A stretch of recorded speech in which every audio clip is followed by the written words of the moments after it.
What's your purpose in life? Ano ang tunay na layunin ng iyong pagkasilang o ng iyong pagkabuhay? 7 ways to know.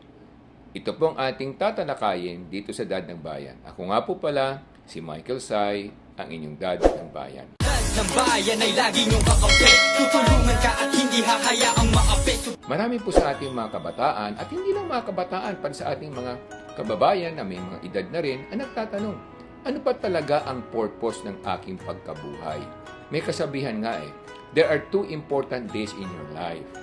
The first is the day that you were born. The second is the day that you found out what's your purpose in life. So napakahalaga nito sa ating buhay para na sa ganun tuwing araw-araw na tayo nagigising, alam natin na meron tayong misyon sa mundong ito, alam natin na meron tayong pakay at meron tayong dapat gawin habang tayo ay nabubuhay.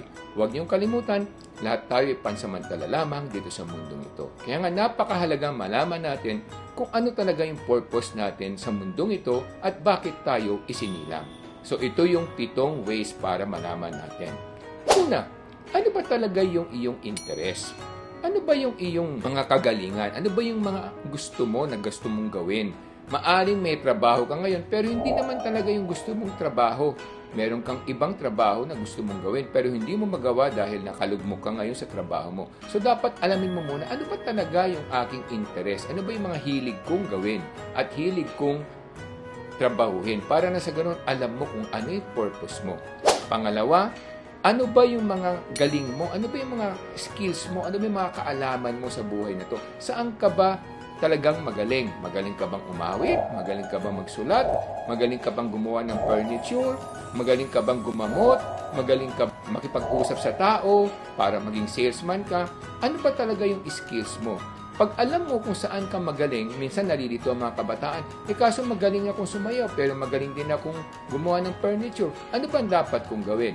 Ang gawin mo, mag-ensayo ka ng maayos sa 2 galing mo o 3 galing mo at tingnan mo kung saan ka mapupuna at mapapansin ng ating mga kliyente o ng ating mga kababayan. Kasi minsan marami tayong biyayang galing pero hindi natin alam kung alin yung galing na dapat nating pagpatuloy. So, pagpraktisan mo, mag-ensayo ka sa 3 galing na yun para na sa ganon, makita mo kung alin doon sa mga galing mo o talento mo ang talagang uusbong o bubunga. So, napakahalaga nun, malaman mo kung saan ka magaling at ipatupad mo at lalo mong pag-ibayuhin yung iyong mga galing para sa ganun makita mo kung saan papatungo ito.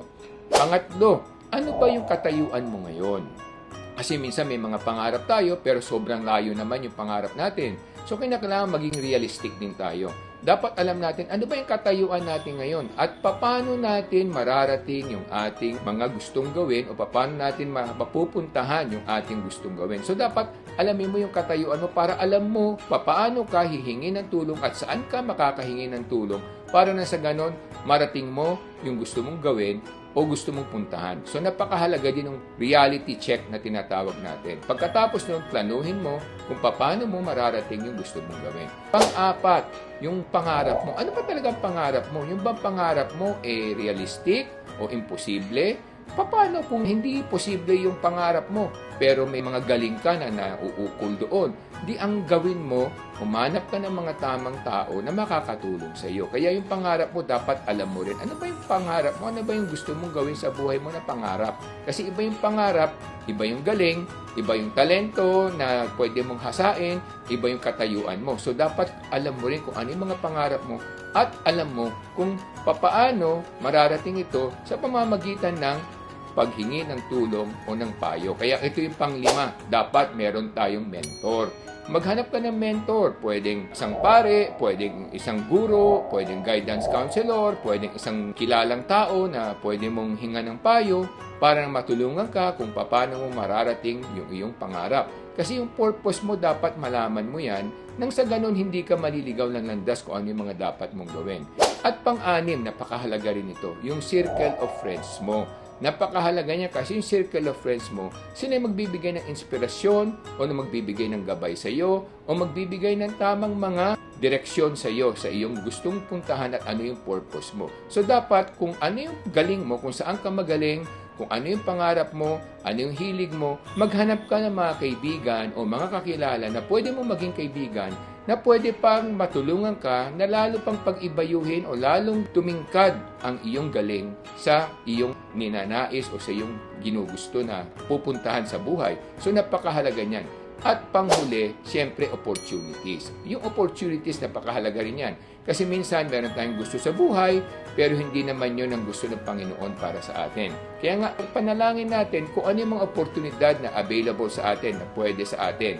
At doon natin simulan. Sinasabi nga a journey of 1,000 miles begin with one step. So, simulan mo sa unti-unting hakbang hanggang pagdating mo kalaunan, malayo na yung narating mo. Bakit? Dahil nga sa dami na ng hakbang na iyong nagawa. So, yung opportunity, dapat tingnan mo rin, ano ba yung nasa harap mo ngayon? Ano ba yung inaalok sa iyo? Ano ba yung pwede mong gawin na trabaho na bukas sa iyo? Tsaka siyempre kinakailangan, alamin mo rin kung ito bang hilig ko, kaya akong buhayin ito, kayang buhayin ng aking pamilya. So, itutugma mo rin yun, yung opportunity mo sa hilig mo at sa reality na kung kayang mabuhay yung pamilya sa magiging gantimpala mo kung sakaling yun man. So, meron tayong kanya-kanyang purpose sa buhay. Huwag tayong mainggit at huwag natin ikukumpara sarili natin sa iba dahil bawat isa sa atin may kanya-kanyang purpose sa mundong ito. May kanya-kanyang layunin at may kanya-kanyang misyon. Kaya nga kinakailangan malaman natin ano ba ang misyon natin, Lord. Huwag mo sabihin na ako'y magsasaka lamang, ako'y driver lamang. Kung walang magsasaka, walang kakainin ng mga tao. Kung walang driver, hindi makakagalaw ang ibang tao na hindi marunong magmaneho. Karamihan sa tao, hindi naman marunong magmaneho. So lahat tayo may misyon. Be the best that you can be in whatever role you are in. Kumbaga sa pelikula, meron binigay na role o gagampanan tayo sa isang pelikula. Maaring extra lamang tayo, maaring tayo ay supporting actor lamang, pero hindi yun ang mahalaga. Ang mahalaga, magampanan natin ang misyon natin na maayos dahil pagdating sa huli, ang ating Panginoon naman ang huhusga sa atin at magbibigay ng biyaya sa atin. Hindi naman lahat ng kaligayahan na kukuha sa tagumpay ng kasikatan o ng kapangyarihan o sa kayamanan. Kaya nga, kung saan ka magaling, be good at it, be the best that you can be in where you are, and then let God reward you for that. And people will also see that eventually. Kung makikita nila na talagang magaling ka sa isang bagay at alam mo kung anong purpose mo, hindi ka malulungkot, hindi ka madidepress, dahil alam mo araw-araw may mission ka sa mundong ito. Habang ikaw ay nabubuhay, habang ikaw ay malakas, meron kang mga dapat gawin na dapat mong gampanan para na sa ganon, iyong purpose, iyong mapaglingkuran ng maayos. Marami pong salamat. Ako po pala si Michael Say, ang inyong dad ng bayan. Yan.